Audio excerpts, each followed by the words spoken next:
All right, well, thank you. Welcome. Today is February 1st, 2024. We're here at the Vet Center for the Morro Bay Harbor Advisory Board. We'd like to go ahead and establish a quorum and a call to order. I'll go ahead and do roll call. I'll start down at the end to my right. Member Wachowski? Here.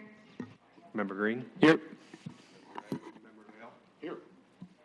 Member Hanson? Here. Member O'Brien? Here. Member Dowdy? Here. Member Chairperson Myers, also here, so we have a quorum.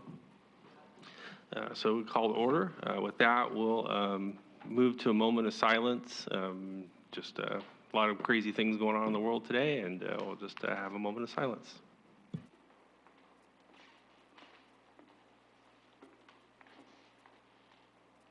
All right, thank you. Next up is Pledge of Allegiance.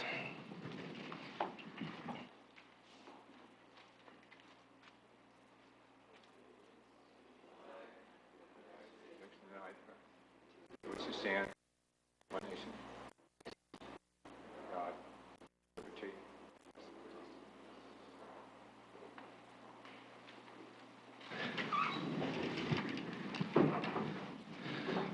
All right, with that, we do have our liaison here as well. We'll go through should we do the members first? Yeah.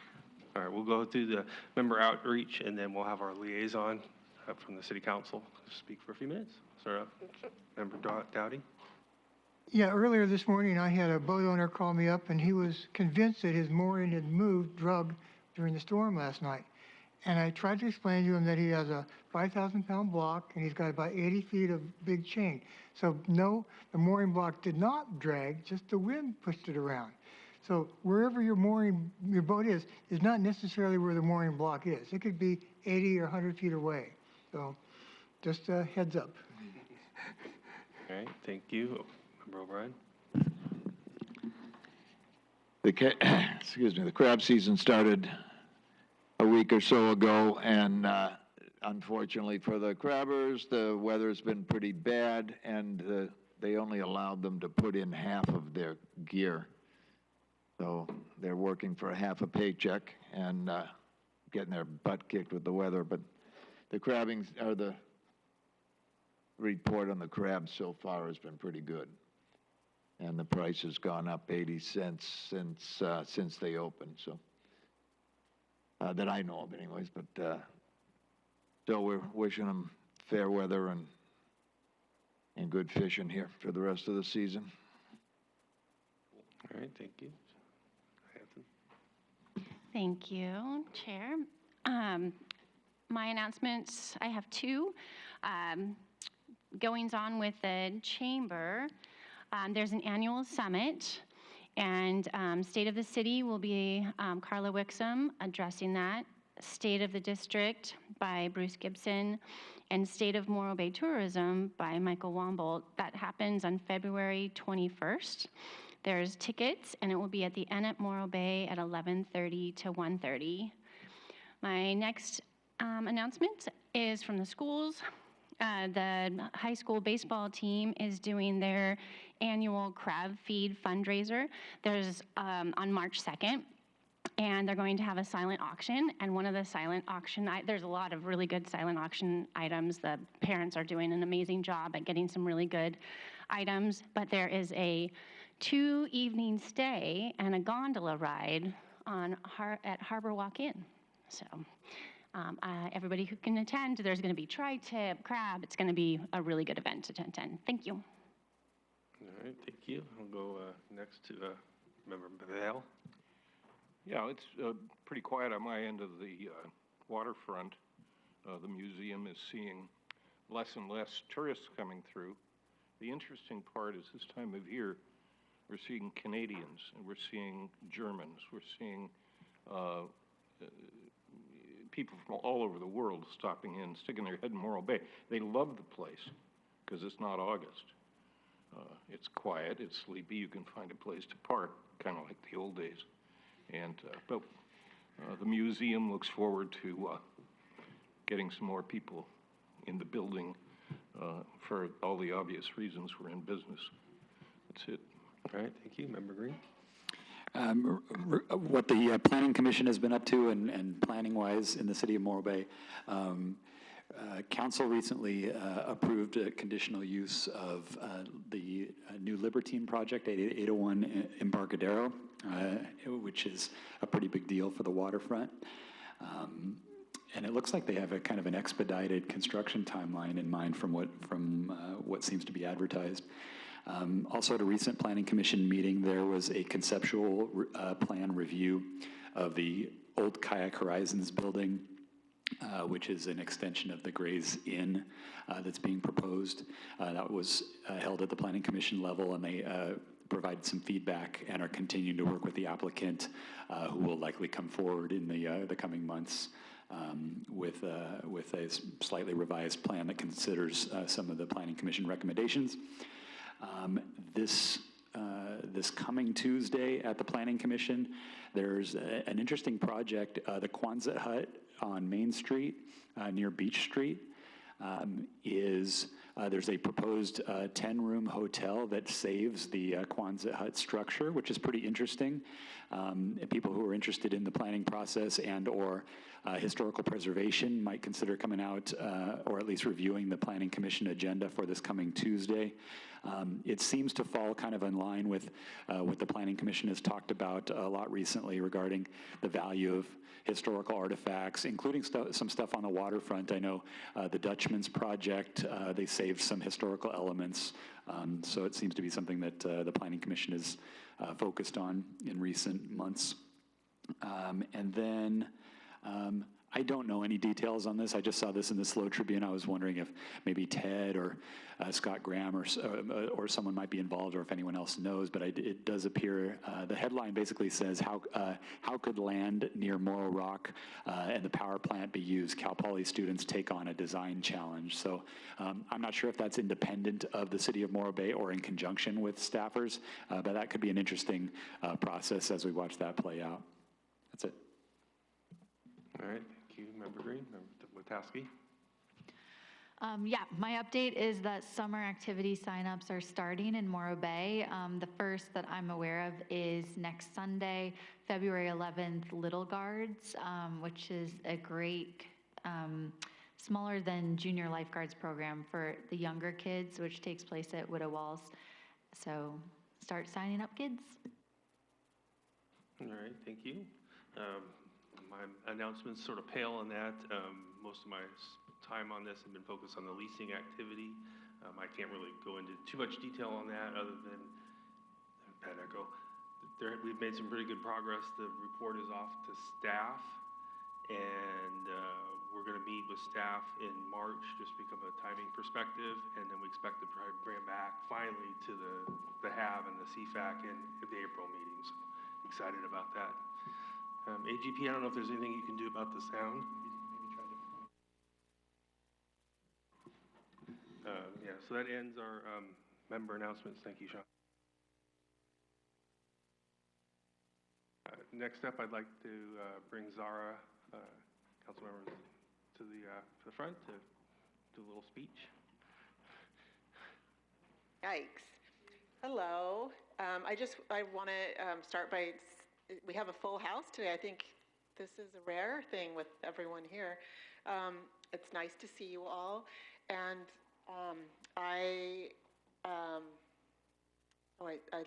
saw Greg and I lost my train of thought. Well, I want to go over some of the accomplishments of the Harbor Advisory Board. As yet, the updates to the consent of landlord process, for the ad hoc committee for that, and also the Harbor Department Insurance Liability ad hoc committees. Also, commercial vessel fees had ad hoc. I don't know if I ever heard the results of that. It was published in our December meeting.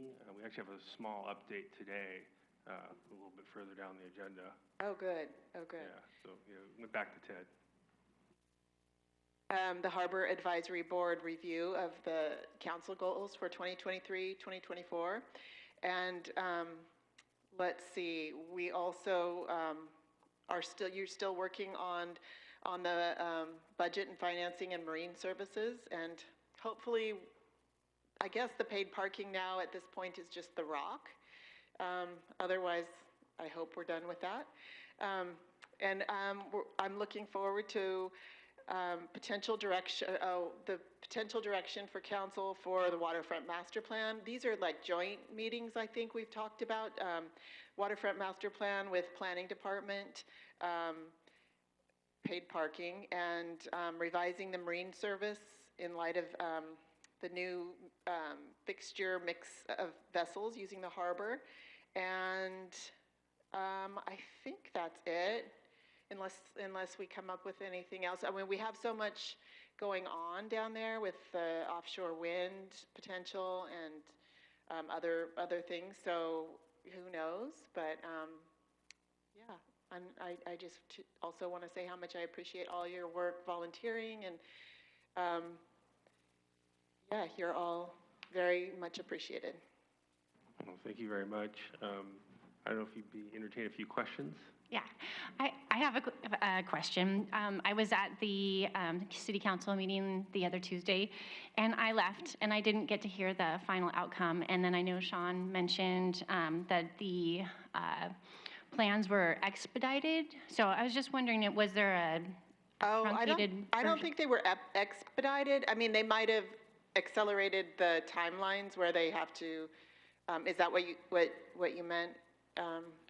I was inferring based on comments that were just on the news that the timeline for the planning process, it sounded like they were interested in breaking ground as early as 6 to 9 months from now, is what was reported on the news at least, which is certainly quicker than is usually what we've seen on the waterfront. Yeah, I heard 6 to 8 months at the meeting, but maybe it'll probably take longer. Let's see. I don't remember what point you left. Oh, well, when they went to negotiate, so I wrote it down, the things that I missed. There was an issue of a monetary value for improvements to Centennial Parkway if council decides to keep the parklet for parking between Roses and Libertine. Yes, we decided, I think the outcome of that was to let the city manager and the planning director assess the value of that monetary value, and if we're not going to do that, then there's a certain time period, I think it was, I can't remember, 16 months or something like that, then they would have that money put into a fund for that. Okay, and then I know that there were concerns about it being closed right now. Was there any? That didn't come up. Oh, and also the sentiment was, because the waterfront master plan hasn't been done, that the parking would stay. And since that project needed,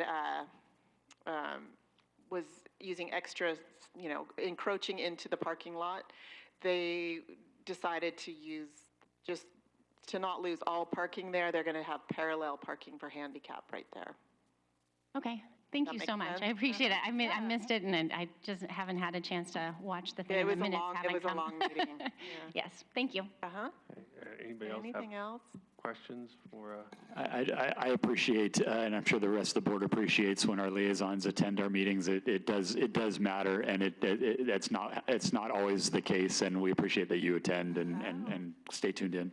Yeah, well, I try to as much as I can, and really, it's so important what all over our advisory boards. They're really, I think as I'm learning, this is also new to me, but as I'm learning more about how everything runs, like, really so important. So thank you. Thank you. Any other questions? No? All right, thank you, Zara. I appreciate it. Appreciate it. Next up on the agenda, Greg Qualick, our Public Works Director, has an update on the Coleman Park improvements. So excited to hear that. Thank you, Greg. Chair, and good evening, Chair and members of the Harbor Advisory Board. It's nice seeing you all. So yes, I am the Director of Public Works. I've been here 2.5 years, and when I started at the city, I believe we were just taking down the old restroom there, and that was sort of condemned because of, from what I understand, was structural issues in the building. And so we replaced that with porta potties, and the original idea was we'd use a grant from the state plus some park in lieu fee money, and I think there was another small pot of money to just build a new restroom. And that total budget amount came to something like, I want to say high 200s, maybe 275,000. And when we started looking at restrooms, and these are like, I'm talking to the cheap ones, like cinder block kind of ready-built stuff, it was already, the cost of that exceeded what we had in terms of funding. And so we decided to have some community meetings. This is back in October or November of 2021. Some of you may have attended those community meetings on site. We thought they were, you know, decently attended. We held one in, I think in the morning and one in the evening for folks who work. And we got some conceptual ideas about what we could do out at that park. And we brought that to council, and they didn't approve a design of the park, despite what you may have seen on the Harbor Walk, where some people have posted supposed designs. We never got a design approved, but we did get some conceptual park elements to be installed there. And of course, we'd have to bring that back to the city council once we had some clear definition on what the design would look like. But we knew we needed to get funding, so we went for a Prop 68 grant. I want to say it was the Rural Recreation Program, and we were awarded, and it was pretty fantastic because we are not a DAC, we are not a disadvantaged community as defined by the state, and so it was a very competitive grant. And without that DAC, you don't get as many grant points, but despite that, we still got the grant. And we got $600,000. I think we are one of, I don't know, 15 recipients out of, I want to say 80 some projects that were submitted to the state. So we're very proud of that. It gave us $600,000, but like with any grant, then that came with other strings. So we promised to do certain things with that grant money. And we were looking at that and still thinking we just didn't really have enough to fully build what we believe the city council had in mind for that park. And we were made aware of more money available through the Coastal Conservancy, through a grant called Coastal Stories, and potentially a lot of money, potentially $1 million or $1.5 million. And so if you're keeping track, we have around, just call it $900,000 now, and we think we may need up to $2 million. And so what would that $2 million do? Well, on the one hand, we'd get a restroom, and it wouldn't ideally be kind of a cheapy looking cinder block restroom, but it would be aligned aesthetically with the site in a way that doesn't impact view shed, et cetera. We would get some parking, some ADA parking. That would be required. We'd have to upgrade everything there to ADA. We'd likely take out the basketball court. The idea is we'd have a sort of plaza there that had electrical hookups. And but to get this grant through the Coastal Stories grant program, we would have to perform, again, strings attached, restoration. And so there is, for those of you that are very familiar with the area, I'm sure you all are, a lot of it is ice plant. That is not a native species, and so we would be restoring significant portions of that area, and we believe that's what would make our grant application competitive, and we've been told that by the state. The other piece that held up the project for a while is we'd also, again, based on input from members of the community, the PWAB, and the city council, we'd like to put in some cultural amenities related to the tribes, the local tribes, and we had 4 that are interested. And we did run into some challenges with that in terms of where would things go, and would there be some like one monument, or would they each get their own? And so as part of the grant application that we intend to submit, we would get a tribal facilitator as a consultant, and in that way we could be more successful in working out the tribal issues, which can be very challenging and can stop projects. Given all that, the update really is that we've submitted a pre-application for that grant. We've gotten more information from our contact at the Coastal Conservancy on next steps. And again, we then intend to submit a full grant application. One piece I do want to make you all aware, I mean, we have very limited staff capacity to work on this project. We have very many high priority items, including upgrades to this facility and the AV in the building, paving, and other issues around town. And so this one, because the deadlines aren't exactly looming over us right now, it's just like it's on the side and we work on it when we can. We also have limited capacity because we just don't have that many project managers. And some of you may have heard that we're losing our city engineer. His last week is next week. He's our main guy in engineering. And so we do have other people in that division, but they are going to be focused on high priority items. Another high priority item that we cannot ignore is FEMA. And so we spend a lot of time working on all the FEMA projects and grant processes with that. And so I just wanted to give you that context for why, I think we've been talking about this for over 2 years now, is that we do have grants. It's on our list of things to do, but we're not necessarily working on it every day. So that's my update, and I'll take questions. All right, thank you, Director Pollock. Any questions? One or two? No. I guess the one thing I know, kind of like with the boat ramp where you lose access to the grant, does the Prop 68 one have any sort of expiration date on it? We have deadlines. We have the ability to request extensions. Prop 68, we're not there yet. The one that we're closer to, and I don't have the exact deadline in front of me, but the one that we're closer to is the initial grant. Okay. That's called the per capita grant, and that one's around, 200,000. That was the original amount of money that you discussed. Okay. Yep. All right, that's pretty much. Sorry to hear that this, the city engineer is leaving. To go hire a new one, I hope. I was late because I was just having coffee with a prospect. So. Okay, well, very good. Well, hopefully we bring somebody in. Any other questions? Please stay. I'd just love to see this come to fruition, and it does sound like there's a lot of obstacles, but you guys, when you first started, this was one of the first things that you brought to the table, and I was just so excited to move forward with a new development there. So I just hope that you get to see it happen. Thank you. Thanks for all your hard work. And I appreciate you acknowledging that, because it's one of these projects, if you've watched Parks and Recreation and Leslie Knope is trying to do this stuff, this is one of those things that excites us. It's like, wow, we can do some placemaking and put a park where people want to park, and just really enhance the community for everyone. I'm looking forward to the ribbon cutting on that. Mary, you had a question?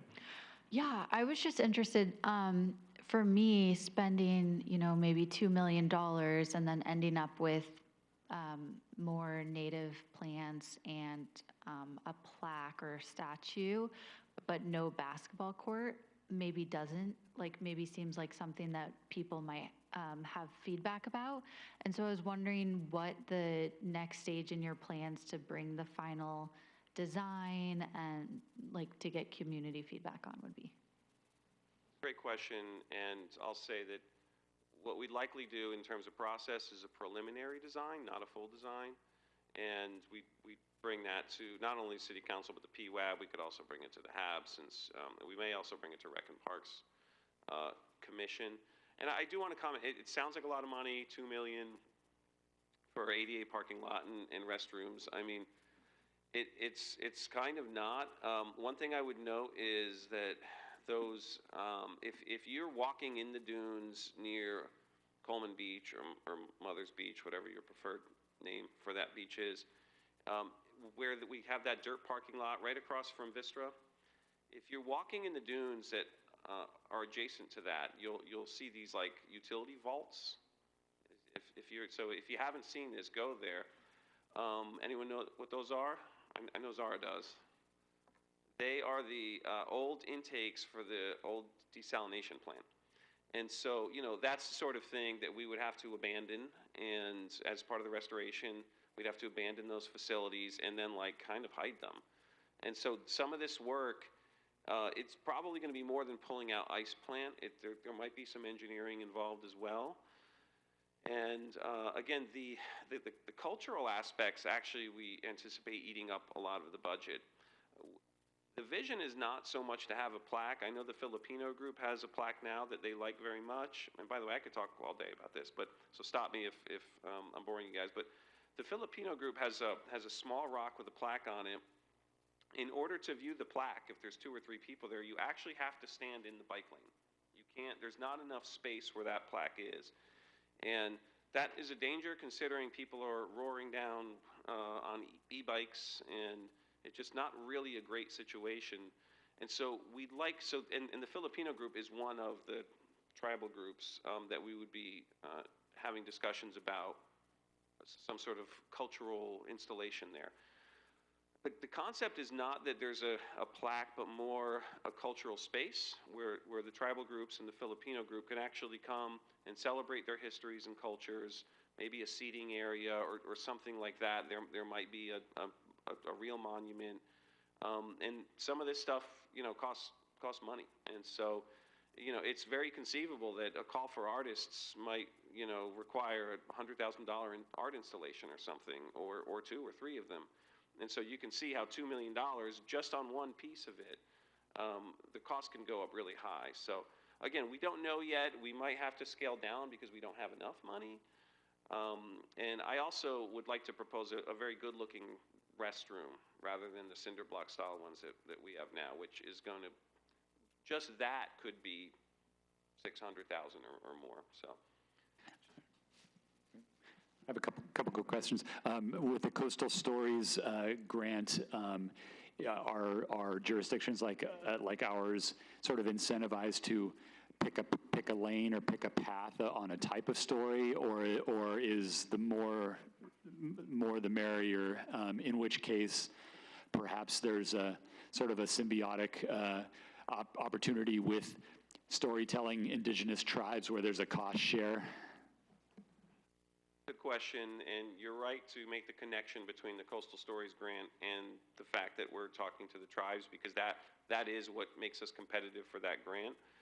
So there absolutely is that connection, and that's why we would be doing the work with the tribes. I don't know that the tribes have the money to cost share. We can certainly ask. One seems to have some money, and so maybe I think it's just too early to say what that structure looks like. We don't even have the grant yet, but yeah, I just think it's too early to say. And the other question I had is, as someone who regularly attends kind of these community workshops and sees lots of value, but also sort of lots of competing interests and ideas, might there be an opportunity, knowing that council has their hands full with a lot of stuff, but PWAB, Rex Commission, and us, we have capacity, whether as entire boards to meet jointly with them or as smaller focus committees that could tackle things like bench direction, so that we don't have so that the public, we don't have 100 people trying to sort something out on the fly, but we might have 6 to 12 people sort of sorting out a lot of that, so that council can then be presented with a little bit more tangible thing. When it comes to that, I mean. I think conceptually that it makes sense. Implementing it could be challenging just because it's going to add time. Obviously, when we go out to design, so what we would do is create a preliminary design. We'd get feedback from the groups. This is how I'm thinking of it right now. We'd get feedback from HAB, PWAB, Rec and Parks, then take it to council. We get some preliminary design approved by council, and then we go out to full design. And during full design is when we go into those details about which way is the bench facing and how high is that bathroom, and are people still going to be able to, what if we're going to do playground structures there for kids, like modern ones, what are they going to look like? And so maybe at that time, I don't know, I think it'd be up to the city council if they'd want to form some sort of ad hoc advisory committee for the design. I mean, I would understand why we would want to do that, because that is it's just such a connection point in this, it's like the Times Square of Morro Bay. Like, if you stand there, you're going to see everyone in Morro Bay at some point. And so it really impacts everyone here. So I understand why we would really want to look at that carefully.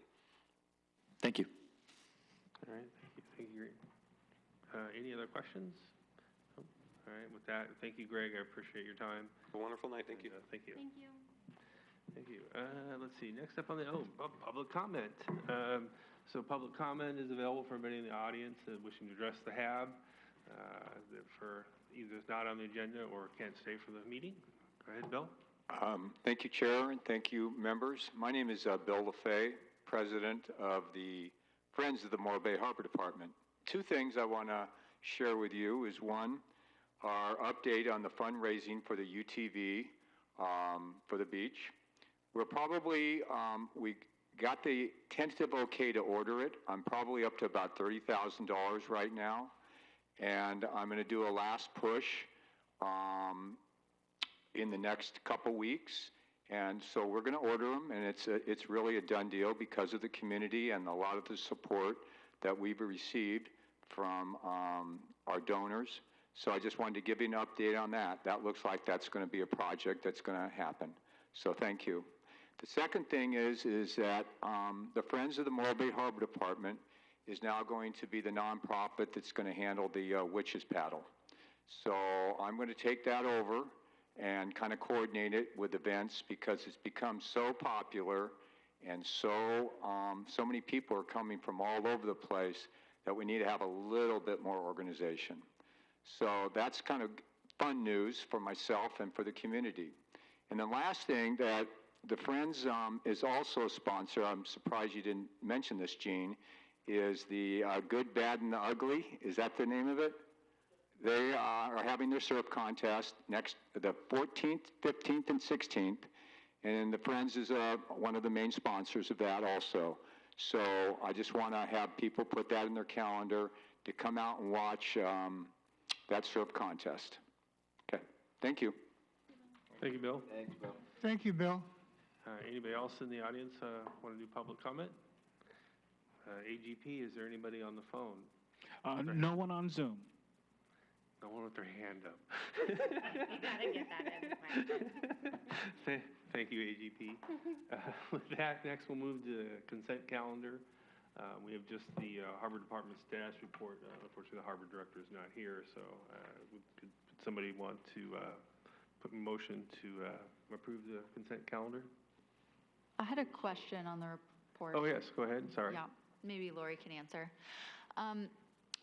I had a question with the recent unhomed, cleaning the ditch and the new policies about people sleeping in the city and, packing up their stuff and moving. I had concerns about potentially people moving from the ditch into the dunes and just the harbor's ability to patrol the dunes effectively, given already kind of the limited staffing that you have and the broad area that you're already expected to patrol.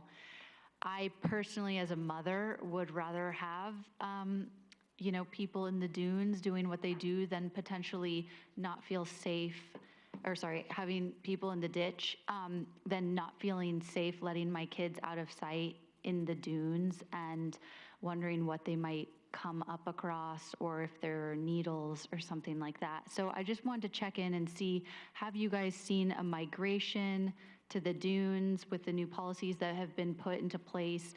Are you patrolling the dunes? Are you getting support from the police force in doing that?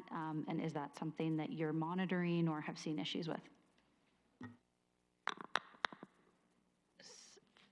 So from what I'm aware of, we haven't seen any issues, haven't seen an influx going to the dunes. If we do have a potential, say we have someone sleeping in the dunes, Harbor Patrol will report it to PD, and between the two, we'll take issue with it and take care of it. But we haven't seen an influx. Thanks. All right, any other questions? Sorry if I'm pushing that through. I'll make a motion, we accept the consent calendar. All right, all right, Member Vale, second that. All right, I guess we all vote then, huh? I don't know, Lori, sorry, I'm having a little bit of a, forgot.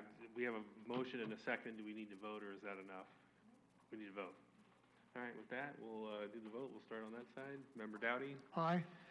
O'Brien, Aye. Hanson, Aye. Myers is aye, yes? Yes.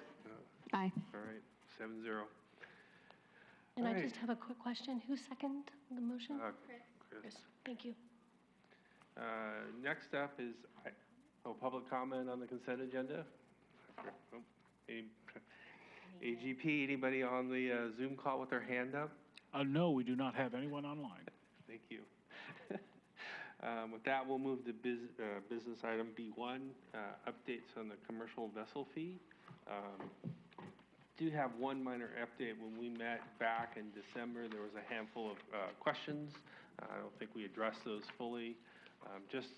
We did publish that document in the December agenda. We didn't republish it.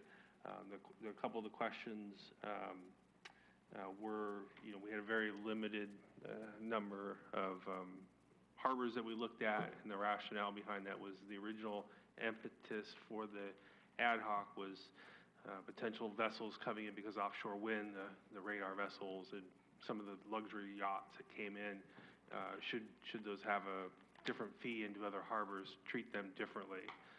So we looked at other harbors that we thought were similar. We didn't look at Long Beach or LA or Oakland, but they were similar size to ours. And the outcome was that they're really the only discrimination that they did on pricing for the cost of using the harbor was fishing. Everything else was pretty much, it was a flat rate, same rate, no matter what it was. And that's why we picked a very limited one. We didn't want to address the whole fee structure in the harbor because that addressed a lot more than just the commercial vessels, but liveaboards and fishing and all that other stuff. And that was more work than we were looking for. Again, we were trying to, if the offshore wind guys are here, can we charge them an extra buck, that kind of thing. The other question that was asked was, what's the cost comparison? At the time, we didn't really look at the dollar amounts, but we did a little bit of research, and that was pretty eye-opening. We're definitely the cheap man along the harbor. One comment I will make is on the website that I looked at for Morro Bay, those costs were from 2019, and I actually called the harbor department, and there's, went from 30 cents to 50 cents in those intervening 5 years, so that was just a note that our website is outdated. But the cost, again, this is per foot, and I did it like a 75-foot pleasure yacht and a 60-foot like catamaran kind of like crew boat. Didn't really make much difference in cost, but it went from basically ours was 50 cents a foot. Noyo Harbor, which is north of us, a lot of similar characteristics. They're 75 cents a foot. Santa Barbara was at the high end. That was a berth. That was $250 a foot. And then Santa Cruz had a different rate, about $50. So we're definitely at the low end of just a normal cost to park your boat here for the day. So that was pretty interesting. So a daily rate is anywhere from $50 to $150 was that range to park a very large vessel in the harbors. So we're about a third of the cost of some of the higher end ones. That's the only update. I don't know, Chris or Mary, if you had any other comments. Sorry, I kind of hogged the mic on that one. No, you got it. You spelled it out. All right. So that's the only other update on that. Any public comment? Any other questions, I guess? Questions? Nope. With that, any public comment on business item B1? All right, we'll just receive and file that one. Next one up is the liability ad hoc. I don't, Chris, you and I were on that. Don't have any updates. No, I do not. Yeah. No updates on that. I know Ted was looking at it, but I haven't heard anything back from him on that topic at this point. Next up is item B3. Since this is the first meeting of the year, each year we renominate or redo the board chair and the vice chair.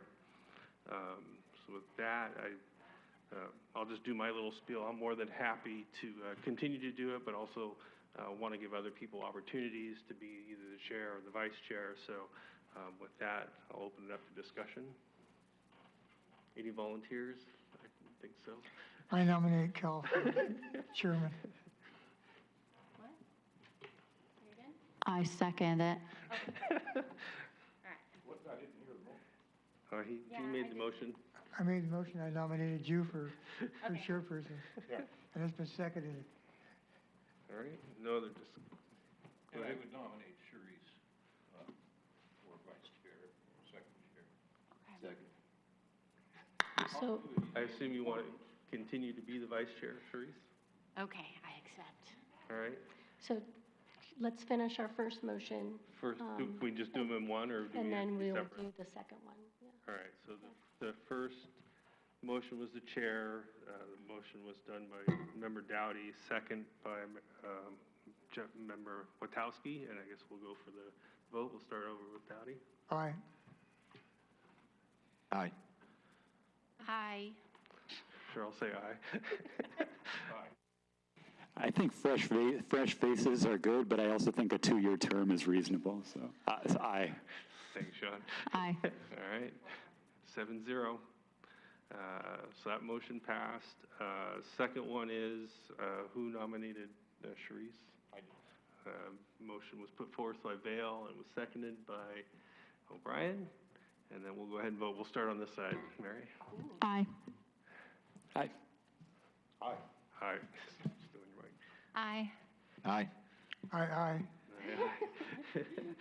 So another 7-0. Do we really have to do public comment on that? I guess so, for complete distinction. Any public? So I have a question, because I Sure. know that one of the things that we used to do is talk about the subcommittees that are existing, and we reassign the chairs and the vice chairs for those. Is that something that is going to happen now, or when Ted gets back? Is that part of this chair and vice chair of HAB, or is it a separate issue? Cal, I can answer that question. Okay, thank you.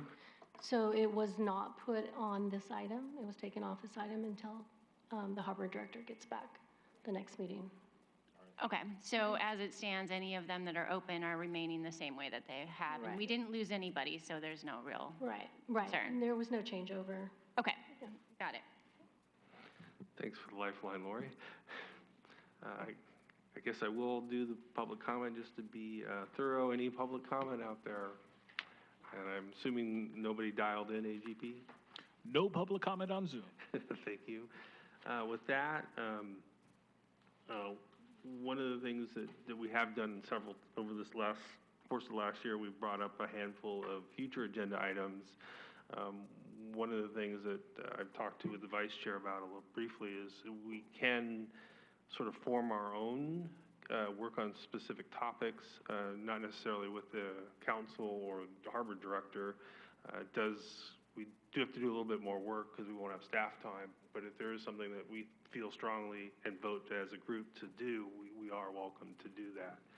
Again, there's a little more impetus on level of effort because, again, we don't have staff support for it, but we are welcome to do that. We didn't really explore that option much in the last year, but it may be something that we want to pursue at the next meeting. So with that, I'll open it up to future agenda items. I do. All right. Okay, so there's no major action happening right now, but as things progress, I think that we should think about a future agenda item being the waterfront master plan, and hopefully agendizing that in the next couple meetings so we can at least get a group together from the HAB that at least gets the updates and keeps the research going and keeps working on it, even though there's not a direct request from the council. So I request that we make a future agenda item waterfront master plan. To actually get this on the agenda for March, Lori, we would vote, if we had consensus here to put that on there, it would be on the agenda for. You make it an agenda item. Yeah. But we can just vote on making it a we can vote right now to make it a future agenda item, and as the chair, then you can take that and agendize it for the next meeting or whenever you'd like. So you just need another HAB member to. I definitely second that. If there are things that we want to have a say on, we need to bring them up, and if we don't, then we're not going to have a say on them. Yeah. that waterfront master plan item could be either a standalone item or as part of our sort of recalibration of committees based on council direction, based on the number of categories that we thought might be relevant moving forward, rather than just carrying forward committees that may not have any useful life left. Yeah, I mean, I know it was a goal for the last city council, and, you know, we're all ecstatic to see that there might be some funding for it and whatnot. So with that, I think we have consensus to have it as a future agenda item and be on the agenda for next month. I can add it to the, your list. Okay. The process is that when you meet with the harbor director, you set the agenda. So that will be the time when you decide what will be next be on the agenda. All right, perfect. Okay. All right, thank you. Anything else, Sharice? Anybody else have things that they would like to have on the agenda going forward, or just talk about? I have a suggestion, and I've brought this up at multiple commissions, mainly ours. I think we have the most jurisdiction over this, but we have 3 lease sites between Morro Bay Landing and Morro Bay Oyster Company that have lease cost share agreements for harbor walk improvements, and their leases I think are going through about 2028 or so. And it appears there's about $75,000, $80,000 on the table for cost share of harbor walk improvements in that key stretch that was actually brought up on the one-way directional stretch we're talking about near Dockside. And I know council addressed the one-way directional component of that, but there still exists this money, cost-sharing money on the table. I do think that it's really on the Harbor Advisory Board or some grouping of us and perhaps Public Works to come up with any kind of harbor walk improvements that we need in that area to take advantage of this cost share. What that looks like, I think, is totally up in the air. It seems to skew in the direction of pedestrian improvements there on the bayside lateral access. But yeah, I just think that some kind of committee or subcommittee may deserve consideration as a future agenda item. All right, yeah, I know we worked on that about 2 years. Yeah, we went through it once, not quite in that exact context. I'm focused on the area, but the whole harbor walk. That was one of the neighborhoods that we were looking Yeah. at, because you're not going to be able to build a walk out over the water where fish are getting uploaded from the, you know, so it's more complicated. But, yeah, but sure. Sorry, they weren't hearing you. They don't care. So, No, we did discuss the area down at Dockside, which is now just a two-way road for loading and offloading fish and other things. And the complicated part, and geos is part of that too, is that we're not going to build something out over the water that is a walkway that exists in the rest of the Embarcadero, because you got a fuel dock, you're unloading fish, it's impossible. So it has been discussed, but yes, I think we should follow up and get more detailed about it. all right, so with that, I think that would. Can you're wanting to make it a future agenda item, so we need to make it as a motion, and I'll make the motion if you're okay with the way that I title it. Sharice, we don't make motions for For agenda. future agenda Yeah. items, You or just need consensus from, consensus? yeah. Okay, from other then members. I will have consensus if I name it Harbor Walk Improvement between Beach and Coleman. That make sense? Just to write it down? It's specific to the 3 it's specific to the 3 lease sites that have a cost share agreement in their current leases that are expiring in the not so distant future that I'm bringing up. Which sites are those? Oyster Company, Dockside, and Krills, I believe. All right, so yeah, we will definitely have that on the agenda for next week. Mary, do you have a question? Nope. All right, so we got two substantial things to try to have on the agenda for beginning of March. Anybody else? Mary, Chris, anything? Nope. All right, I think that's a future comment. With that, I think that pretty much wraps up our meeting. Lori, is there anything we're missing? No? All right.